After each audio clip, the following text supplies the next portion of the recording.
할렐루야. 할렐루야. 지난 한 주간도 평안하셨죠? 지난 한 주간도 건강하셨습니까? 일교차가 참 큽니다. 그래서 컨디션 조절이 잘 안 돼서 감기에 걸리시는 분들도 있고 또 힘들어하시는 분들도 계시겠지만 어쨌든 간에 이 추석 연휴 가족들과 함께 행복한 시간 보내고 계시는 줄로 믿습니다. 가족 간에 좋은 말씀만 하셨죠? 괜히 마음 상하는 얘기 안 하셨죠? 왜 아멘이 점점 줄어듭니까? 듣기 싫은 말을 들었다라고 해서 기분 나빠하지 마시고 그럴 수도 있어라고 웃어넘기시고 아무쪼록 이번 연휴는 참 잘 보냈다라고 생각할 수 있는 여러분들 모두가 되시기를 주님의 이름으로 부탁드립니다. 자, 우리 옆에 있는 분들과 이렇게 인사합니다. 행복하게 잘 마무리 짓는 추석이 됩시다. 자, 다시 한번 인사하겠습니다. 많이 웃는 건강한 추석 되시길 바랍니다. 그래요. 여러분들에게도 이번 추석 연휴가 정말 누구보다도 어느 해보다도 행복하고 또 기쁘고 감사한 추석이 되시기를 주님의 이름으로 부탁드립니다. 여러분들 꿈 많이 꾸십니까? 너무 사는 게 바빠서 꿈꿀 겨를도 없는 분들 많은 것 같아요. 자, 그렇다면 어떤 꿈이 가장 행복했고 또 어떤 꿈이 가장 끔찍하셨습니까? 제가 어느 인터넷 사이트를 보다가 한참을 웃었던 그런 재밌는 이야기가 있습니다. 제목이 뭐냐? 내 평생 가장 끔찍했던 군대 꿈이라는 제목인데 군에 다녀오신 분들 잘 아시겠지만 가장 끔찍한 꿈이 뭡니까? 그렇죠. 재입대하는 꿈이죠. 다시 군대 가는 꿈처럼 너무 끔찍한 꿈이 없는 것 같아요. 그런데 어느 청년이 이 꿈을 꿨는데 이게 장소가 문제였습니다. 이제 군에서 제대를 하면 1년에 한 번씩 동원 훈련이라 그래서 이제 군대에 가서 3박 4일을 거기서 훈련을 받는 프로그램이 있습니다. 이걸 동원 훈련이라고 하는데 전역하고 1년 차에 동원 훈련을 갔는데 이 막사에서 밤에 잠을 자다가 그만 재입대를 하는 꿈을 꾼 겁니다. 잠을 깨고 몇 초 동안 꿈인가 싶어서 주변을 봤는데 아무리 생각을 해봐고 아무리 주변을 봐도요 자기가 다시 입대를 한 것 같은 거래요. 그러니까 너무나 복잡한 감정에 눈물이 주르르 흘렀는데 한참 시간이 지나 잠을 완전히 깨고 살펴보니까 옆에 있는 분들이 낮에 같이 훈련을 받았던 예비군이다라는 겁니다. 그래서 이제 그제야 내가 제대를 했지, 내가 동원 훈련을 왔지 하고 안심하면서 다시 잠에 들었다라는 웃지 못할 이야기입니다. 제가 여러분들에게 이 말씀드리는 이유는 바로 이겁니다. 우리 그리스도인들에게 있어서 가장 행복한 꿈은 뭘까요? 반대로 이야기해서 우리 그리스도인들에게 있어서 가장 행복한 꿈, 끔찍한 꿈이 아니라 가장 행복한 꿈은 과연 무엇일까요? 우리가 눈을 떴는데 그곳이 천국인 것, 그것이 가장 행복한 꿈 아니겠습니까? 그런데 이건요 꿈이 아니라 현실이 되어야 합니다. 아멘. 제 아무리 힘든 세상을 산다 할지라도 우리가 세상의 마지막에 눈을 떴을 때 우리가 천국에서의 첫날이 시작된다라고 한다면 이 세상에서 우리가 겪은 여러 가지 어려운 일들 아마 작은 추억으로 남게 될 줄로 믿습니다. 그러므로 우리 모두가 천국에서 첫날 우리 다 같이 만날 수 있도록 우리의 믿음을 잘 지키는 우리 믿음의 그리스도인들 될 수 있기를 주님의 이름으로 축원합니다. 자, 우리 성경을 높이 들고 우리의 믿음을 큰 소리로 고백합시다. 자, 우리 성경을 높이 듭니다. 자, 우리 고백합시다. 저는 예수 믿어 구원받았습니다. 저는 예수 믿어 하나님 자녀 되었습니다.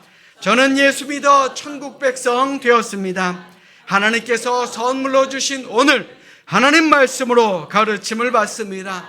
눈을 열어 죄의 법 안에 있는 놀라운 진리를 보고 깨닫게 하소서. 아멘으로 순종하여 하나님께 영광 돌리는 삶이 되게 하소서. 아멘. 고백한 대로 사시는 여러분들 되시기를 주님의 이름으로 축원합니다. 우리가 인생을 살다 보면요 여러 가지 일을 만나게 됩니다. 좋은 일도 만나게 되지만 반대로 나쁜 일도 만납니다. 또 기적과 같은 일을 만나기도 하지만 만나기 싫은 복병들도 만나게 됩니다. 그런데 중요한 것은 그 모든 일을 만날 때마다 우리가 그 사건 속에서 과연 하나님을 어떻게 만날 것이며 하나님의 음성을 어떻게 들으며 또 그 사건들 이런 여러 가지 일들을 어떻게 받아들여야 할까? 그리고 그것으로 인해서 우리의 영적인 심장이 어떻게 뛰게 만들 것인가를 생각해 보자라는 것입니다. 여러분들은 언제 심장이 뛰셨습니까? 물론 우리의 심장은 1초도 쉬지 않고 뛰고 있죠. 제가 말하는 이 심장이 뛴다라는 말은요, 가슴 떨림을 말하는 것입니다. 여러분들의 꿈을 말하는 것입니다. 여러분들의 삶의 목표를 말하는 것입니다. 여러분들은 과연 삶의 목표가 어디에 있으며 여러분들의 꿈은 과연 무엇입니까? 사람이 짐승과 다른 점이 있다면 사람에게는 꿈이 있다라는 겁니다. 성경을 보십시오. 사람보다 짐승이 먼저 지음을 받았습니다. 그러나 아담 이래로 인류 사회는 발전에 발전을 거듭해왔고 지금도 하루가 다르게 세상은 변해가고 있습니다. 왜요? 세상 사람들에게는 꿈이 있기 때문에 그렇습니다. 자신만의 목표가 있기 때문에 그런 것입니다. 그 목표의식이 지금 우리가 누리는 문명의 혜택을 주었다라고 해도 과언은 아닐 것입니다. 자, 그렇다면 과연 여러분들의 꿈은 무엇입니까? 세상에서의 꿈 말고요, 그리스도인으로서의 꿈 말입니다. 우리 역시 날마다 꿈을 꾸고 목표를 새롭게 설정하며 살아야 합니다. 왜요? 그것이 바로 하나님의 명령이기 때문에 그렇습니다. 오늘 본문의 말씀해 보시면 우리가 너무나도 잘 아는 어리석은 부자의 비유의 이야기가 나옵니다. 이 사람은 부자였지만 더 큰 꿈이 있었습니다. 그것이 무엇입니까? 더 부자가 되기를 원했다라는 것입니다. 자, 여러분들에게 묻겠습니다. 여러분들도 부자가 되기를 원하십니까? 아멘 안 하시는 분들은 뭡니까? 부자가 되기를 원하시죠? 사실 저도 그렇습니다. 어떤 분들은 저는 믿음 없는 부자가 되기보다는 믿음 있는 가난뱅이가 되겠습니다 라고 생각하는 분들도 있을 것입니다. 그런데 이왕이면요, 우리가 아브라함이나 이삭이나 야곱과 요셉처럼 이 세상에서의 부자가 되고 또 믿음 생활도 잘하면 더 좋은 것 아니겠습니까? 아멘. 여러분들 부자 되시기를 주님의 이름으로 축원합니다. 자, 그런데 문제는 뭐냐? 그 부자라는 기준이 과연 어디에 있느냐라는 겁니다. 오늘 성경의 말씀을 다시 한번 보십시다. 오늘 본문에 등장하는 부자는 더 큰 부유를 꿈꾸며 농사를 지었는데 마침 어느 해에 농사가 너무나도 잘 되어서 자기 집과 창고에 곡식을 쌓아둘 곳이 없을 정도로 그는 부자가 되었습니다. 오늘 본문 16절로 17절의 말씀 보십시오. 한 부자가 그 밭에 소출이 풍성함에 심중에 생각하여 이르되 내가 곡식 쌓아둘 곳이 없으니 어찌할까 하고 라고 말씀합니다. 이 말이 뭡니까? 걱정을 했다라는 겁니다. 야, 이거 어디다가 쌓아두지? 야, 이 많은 걸 내가 얻었는데 이걸 어떻게 써야 되지? 그 걱정을 하고 있었다라는 겁니다. 물론 우리 중에는 내일 죽어도 좋으니 그런 걱정 한번 해봤으면 좋겠다 하는 분들도 계시겠지만 아무튼 간에 이 부자가 내린 결론이 무엇입니까? 오늘 본문 18절로 19절 말씀 자막으로 준비했습니다. 우리 함께 읽도록 하겠습니다. 자, 우리 함께 읽습니다. 시작. 내가 이렇게 하리라. 내 곳간을 헐고 더 크게 짓고 내 모든 곡식과 물건을 거기 쌓아두리라. 또 내가 내 영혼에게 이르되 영혼아, 여러 해 쓸 물건을 많이 쌓아두었으니 평안히 쉬고 먹고 마시고 즐거워하자 하리라. 아멘. 자, 여러분들은 어떻게 생각하십니까? 이 부자의 생각 정말 낭만 있다라고 생각하십니까? 멋지다고 생각하십니까? 아니, 솔직히 내 재산 가지고 내가 내 마음대로 쓰겠다는데 누가 뭘 할 수 있을까라고 생각할 수도 있을 것입니다. 그런데 하나님의 반응은 우리의 반응과는 조금 달랐다라는 것이죠. 과연 하나님께서 뭐라고 말씀하셨을까요? 오늘 보면 20절의 말씀을 함께 보도록 하겠습니다. 우리 함께 읽습니다. 시작. 하나님은 이르시되 어리석은 자여 오늘 밤에 내 영혼을 도로 찾으리니 그러면 내 준비한 것이 누구의 것이 되겠느냐 하셨으니. 아멘. 오늘 본문 속에서 우리는 하나님의 이 세 마디의 음성을 기억해야 합니다. 첫 번째가 뭡니까? 어리석은 자라고 표현합니다. 그리고 두 번째가 뭡니까? 오늘 밤에 내 영혼을 내가 도로 찾겠다. 그리고 세 번째가 뭡니까? 네가 준비한 것이 누구의 것이 되겠느냐. 이렇게 쌓아둔다고 좋아하지 마라. 내가 너의 영혼을 오늘 가져가면, 내가 너의 생명을 오늘 빼앗아가면 과연 네가 쌓아둔 이 모든 것이 누구의 것이 되겠느냐라는 말입니다. 이 말씀이 오늘을 사는 우리에게 하시는 말씀처럼 느껴지지 않습니까? 오늘을 사는 우리가 제 아무리 이 세상 속에서 큰 꿈과 목표를 가지고 그 꿈을 이루었다 할지라도요, 삶의 방향이 올바르지 못하면 그 축복이 오히려 화근이 될 수도 있다는 것을 우리는 기억하며 살아야 할 줄로 압니다. 여러분들은 어떤 꿈이 있으십니까? 여러분들의 삶의 목표는 과연 무엇입니까? 우리는 흔히 속도보다 방향이 중요하다라고 생각합니다. 저도 마찬가지입니다. 그런데 그 방향이 과연 누가 원하는 방향인지 한번 생각해 봐야 하지 않겠습니까? 이것이 옳은 방향인지, 내가 생각하기에는 옳은 방향이지만 하나님 보시기에는 그른 방향인지, 세상이 원하는 방향이냐 아니면 하나님이 원하는 방향이냐, 이에 대한 고민이 있어야 하지 않겠느냐라는 것입니다. 여러분들은 어떤 꿈을 가지고 살아가십니까? 우리 따라서 합니다. 올바른 신앙의 방향으로 갑시다. 자, 어떤 신앙이요? 올바른 신앙의 방향. 우리가 인생을 살아가면서 어떤 생각을 가지고 사느냐는 참으로 중요합니다. 우리 주변에도 보면 어떤 사람은요, 늘 부정적으로 살아가죠. 또 어떤 사람은 늘 긍정적으로 살아가는 사람들을 쉽게 찾아볼 수 있습니다. 그런데 희한하게도 사람의 생각에 따라 그의 말이 달라지고요, 그 말에 따라 그 인생도 달라진다는 것을 우리는 쉽게 볼 수 있다는 겁니다. 메뚜기 증후군이라는 말이 있습니다. 이 말의 어원은 가나안을 앞에 두고 정탐을 하러 갔던 12명의 정탐꾼들 중에 10명이 찾아와서 부정적인 말을 합니다. 우리는 저들에 비하면 메뚜기와 같다라고 했던 말에서 그 어원이 온 것인데, 이는 상대적인 열등감에서 헤어나지 못하고 지레짐작으로 패배의식에 빠지는 것을 바로 메뚜기 증후군이라고 합니다. 한마디로 눈에 보이는 외적인 환경만 보고 판단한다라는 것이죠. 자, 여러분들 한번 생각해 보십시오. 우리도 살다 보면 이러한 비교의식 때문에 주눅이 드는 것도 사실입니다. 그런데 지난주 말씀을 한번 기억해 보십시오. 우리는 하나님의 허락 없이 한 마리도 땅에 떨어지지 않는 참새보다 귀한 존재다라고 예수님은 말씀하셨습니다. 하나님은 어떤 분입니까? 우리가 셀 수 없는 머리카락까지도 세시는 분이시니 우리가 우리의 모든 것을, 내일을 하나님께 맡겨야 된다라고 말씀드렸습니다. 그러니 왜 나는 안 된다라고 생각하십니까? 왜 이 세상 속에서 우리가 주눅을 들며 살아가야 하느냐라는 것입니다. 우리의 신앙생활도 마찬가지입니다. 우리가 어떤 방향을 따라서 달려가느냐, 이것에 따라 우리의 신앙의 모습도 달라진다는 겁니다.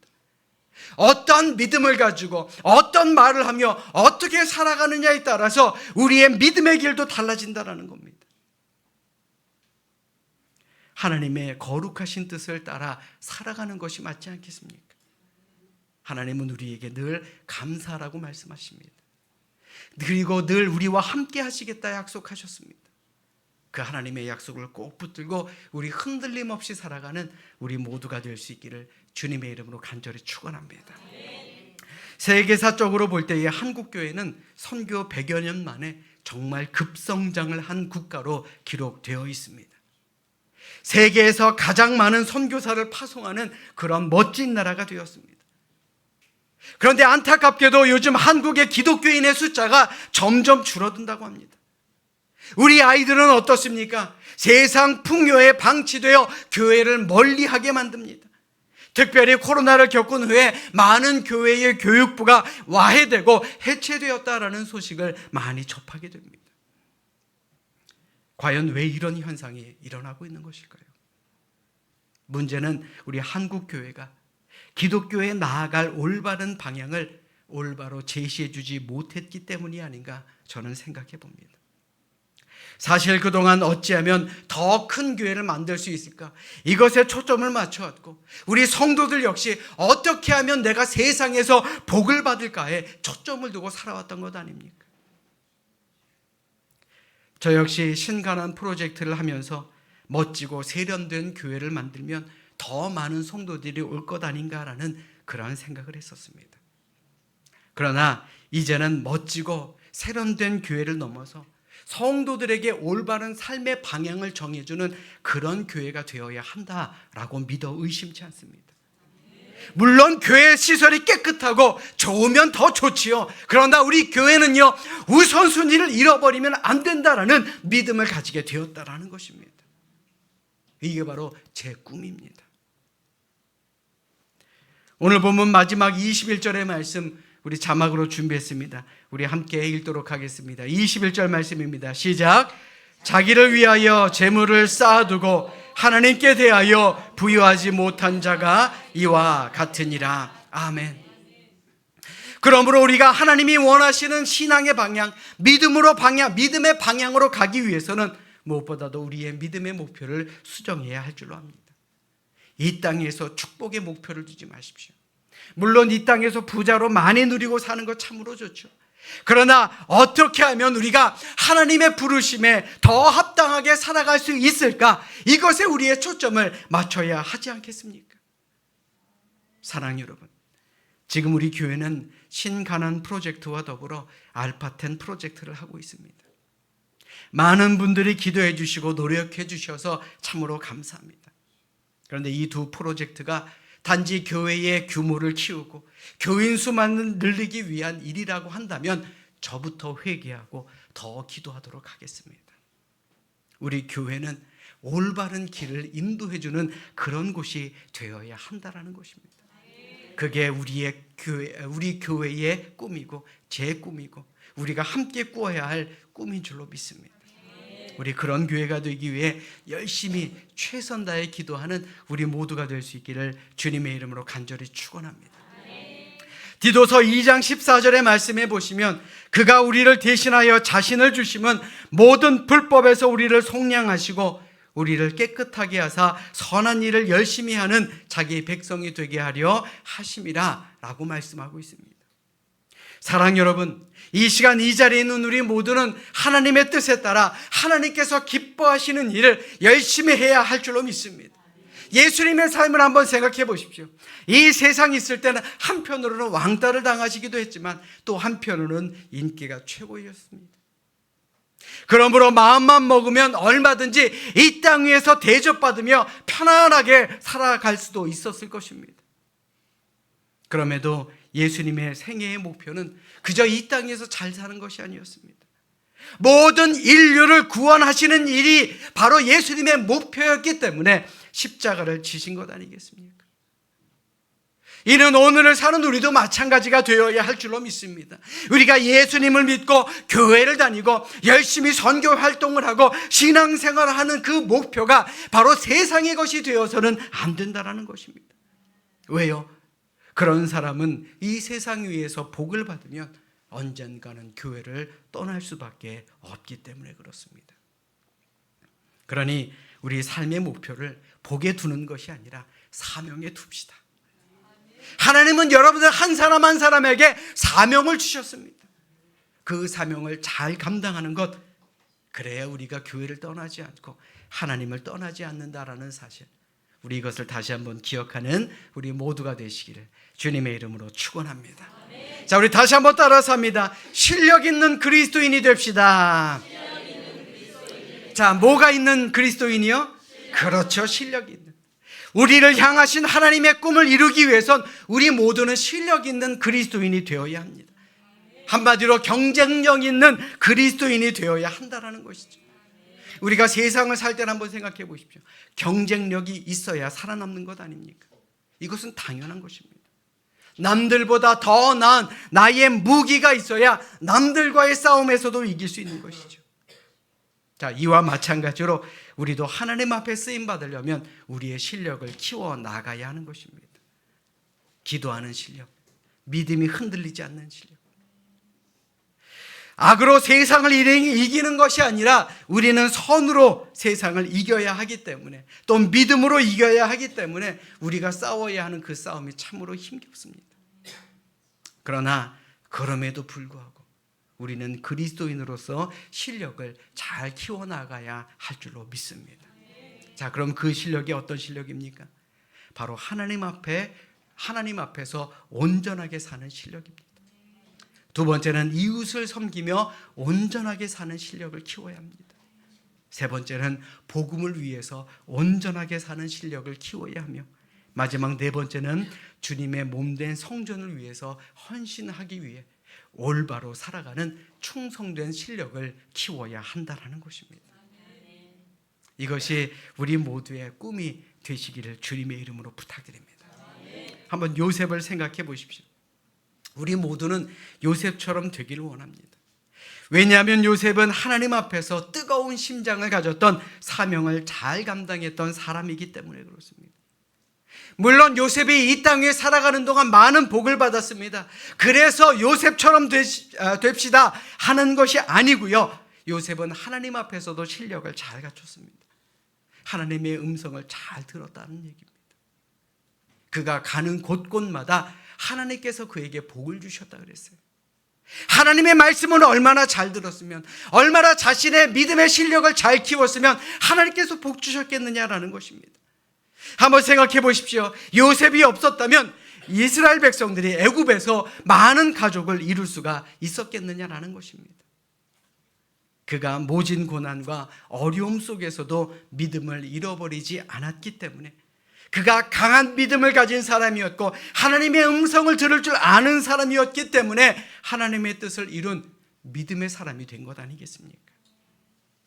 한마디로 요셉은 어리석은 부자로 산 것이 아니라 지혜로운 부자, 사명을 잘 담당하는 부자로 살았던 것입니다. 저는 이 자리에 있는 우리 모두가, 여러분들 모두가 바로 그런 부자가 될 수 있기를 바랍니다.